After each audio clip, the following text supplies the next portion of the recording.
kapatid nating nagkikrave sa seafoods, maagang dumayo ang ating Yora sa Caloocan para alamin ang presyo ng ilan sa frozen seafoods na pwede nating mabili. Mami Chiki, magkano po ba ang bentahan ng frozen seafoods dyan?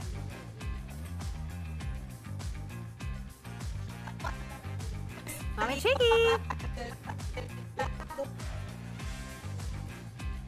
Yuhu! Excited pa naman ako sa mga seafood. Nandito! Talagang nahanap namin sa kalooban ng Caloocan. At eto, dami nga natin ipapakita sa inyo, iba-ibang mga presyo. Naririnig mo ba ako, Angela? Yes! Okay na, okay na. Okay, alright.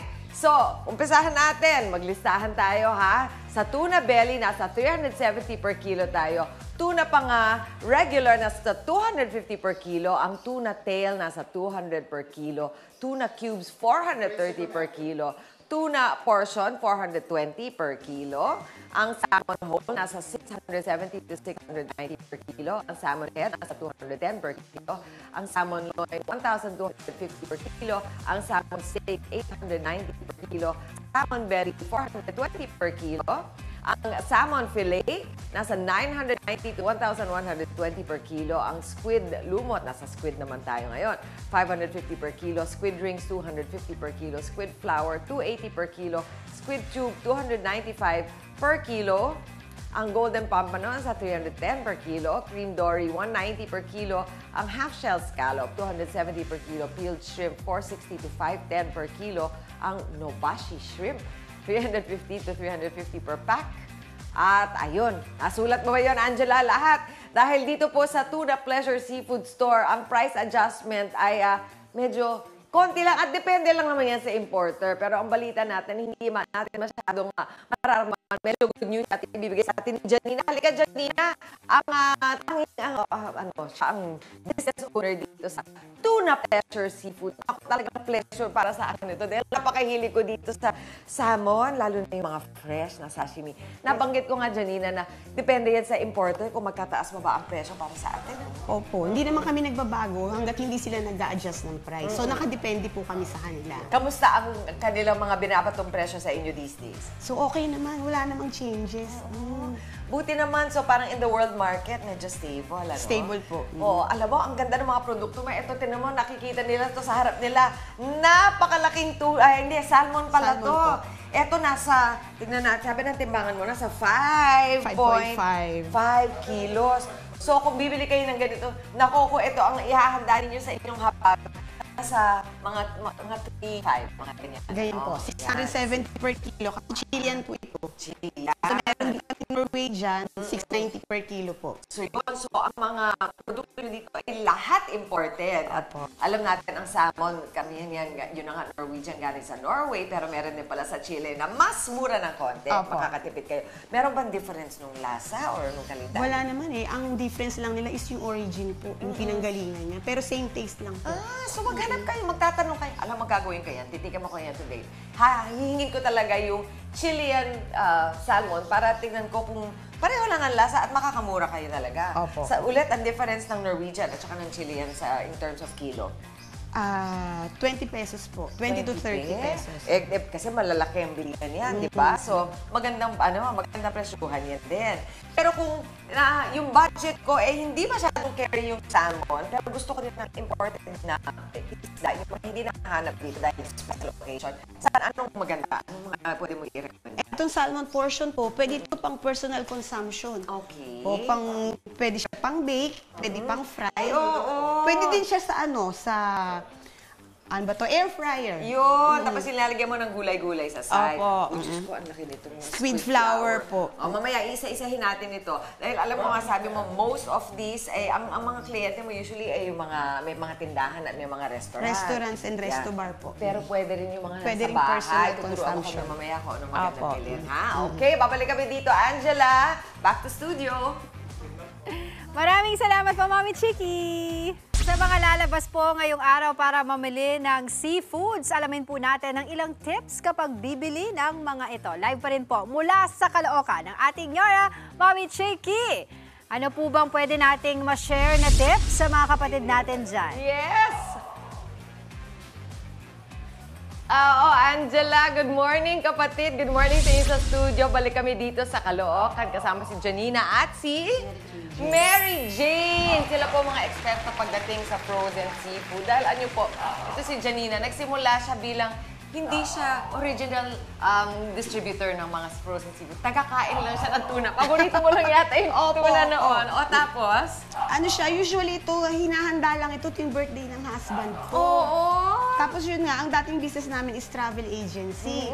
Eh nung pandemic, talagang bagsak ang travel industry. So try kami mag-online ito. So yun, nagdire-diretso na. Wala na yung travel agency. Puro isda na lang ang business ni Janina. So parang para lang kayo mga mami, para lang kami na talaga naumpisa sa hilig niyang kumain ng seafood. At kaya nakikita na nga natin, Mary Jane, puro ano ito, no? Puro imported ang nandito.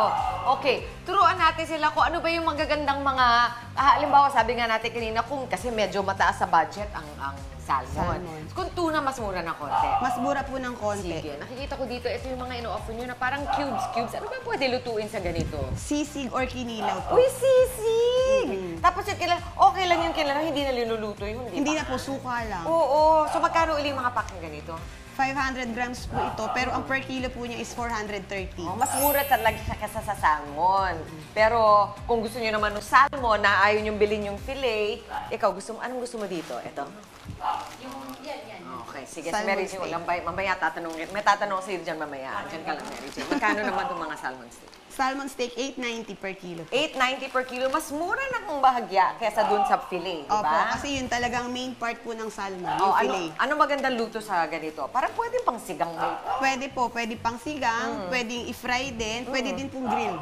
Pwede rin grilled. Ayan. So talaga nakahiwa-hiwa na siya. Ito sabi niyo, merong Norwegian, merong parang pwede Chilean, sa opo. Chilean, ganyan. Tapos, ito yung mga belly na mas maganda rin kasi Opo. parang mas maliit na piraso. Opo, belly. Ito yung nakikita ko rin usually- sa sinigang. Opo, sinigang. Anong paborito mo part Ng ng salmon? Fillet po. Filet. Ito, oo nga, di ba nabanggit natin kanina, yung maganda yan, yung parang lalagyan mo ng cheese sa ibabaw. Opo, tas Diba? gulay-gulay konti. Oo, meron din kayo nito. Ito, paborito ko binibili sa supermarket dahil ito yung pinaka-affordable. May dory din kayo. Opo, Magkano per 190 kilo? po. 190. Sa mga nabanggit mo na presyo, nila, mas mura talaga ang bato mo compared sa malalaking supermarket. Opo. Oo. On the average, mga magkano ang matitipid ko per kilo sa'yo? Mga 200 po pag sa salmon. Oh, wow, laki no? Sige, mamamakyaw ako dito mamaya. So, hanapin niyo ang mga katulad ni Janina na nagdi-distribute diretso dahil halos pareho din naman ang source ninyo ng mga malalaking supermarket, Opo. di ba? Oo. So, una, bibigyan natin sila mamaya ng mga contact information mo. Opo. Pero bago yun, kailangan ko i-test ko talaga. Eksperto ba ito si Janina at si Mary Jane pagdating sa mga frozen seafood? May tatanong ko sa'yo, ha? Kung may tamang sagot, sa'yo na to. Sa'yo na itong pang shopping mamaya na eco bag. Okay? Sige, first question. Ano ang nahahanap sa salmon, tignan kung sino sa inyo meron, na mabuti para sa katawan? Fat siya pero mabuti para sa katawan. Alam mo ba yon? Omega 3. Oh, ang galing! Omega-3 fatty acids, di ba? Alam mo, nakakatakot kasi pag narinig mo fatty, di ba? Parang Nakakatakot. Cholesterol, yan. oo. Pero alam mo ba kung para saan maganda yon? Sa heart. Oh, ang galing. Okay. Okay, ano pa? Itong tanong ko. Ang salmon ay, hindi. Ano bang gusto ko itanong? Ang uri ng seafood or caviar. Ano yun? Sa itlog. Ang galing! Diba? Ayaw ko yung mga tanong na, pre-practice sila eh. Siyempre, bibigay tayo ng ibang tanong. Tama, ang caviar ay itlog ng isda. Isda po. Oo, di ba masarap? Yung bilog-bilog. Oo. Meron ba kayo nun? Wala po. Ay, mahal. Oo nga eh. Oo nga, mahal talaga yon. O, ayan. Sige. Tapos, hindi naman, ang salmon, hindi siya katulad ng shrimp at katulad ng crab. Dahil yon ay mga seafood. Diba? Ito yung mga fish. Okay, okay na yun. Tag-isa na kayo ng ating Yan. Thank you. ng ating eco bag. Mamaya magsha-shopping din tayo mula yan sa Good Morning Kapatid. Sige, sabihin niyo sa kanila kung sa kayo makakalap dyan. Ang main branch po namin ay dito sa Caloocan, sa Barangay 159, sa Caloocan City. Ayun yung mga nasa South po, pwede rin silang message dun sa Facebook page ng San Pedro Laguna branch. Ayun. So, Facebook lang kayo kasi nag-deliver naman kayo. Opo. Alam ko, maabot kayo hanggang sa Mindanao ba? Sa South o sa taas? Puerto Princesa, Puerto Princesa, sa Palawan. Ilocos, tsaka Masbate po. Okay. So, malapit na mag-Visayas, Mindanao na kayo dahil talagang yung buong Luzon, Opo. sakop nyo na, no? Congratulations sa'yo, ha? Parang ang thank you ganda po. naman ang naging transition ng inyong business. Thank you po. Tapos magsha-shopping na ako, bigyan mo ko ng discount. Oh, sure, ma'am. Wow! Yung mga gusto magpasabay dyan, galing sa studio, tawag-tawag lang kay Janina. Maraming salamat sa iyo, Janina Mary Thank Jane. you po. Thank you, back to studio. Hindi din kami ng discount, Mami Chiki, ha? Maraming salamat.